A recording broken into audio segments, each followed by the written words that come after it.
আইন উপদেষ্টার সঙ্গে দুপুর ২টার পর বৈঠকের আশ্বাসে বিক্ষোভ সমাবেশ স্থগিত করেছে সচিবালয়ের আন্দোলনরত কর্মচারী-কর্মকর্তারা।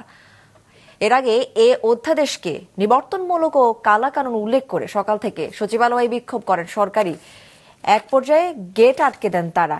এসব কারণে সকাল থেকে সচিবালয়ে থমথমে পরিবেশ বিরাজ করছিল। সচিবালয়ের সকল গেট কিছুক্ষণের জন্য বন্ধ করে দেয় তারা।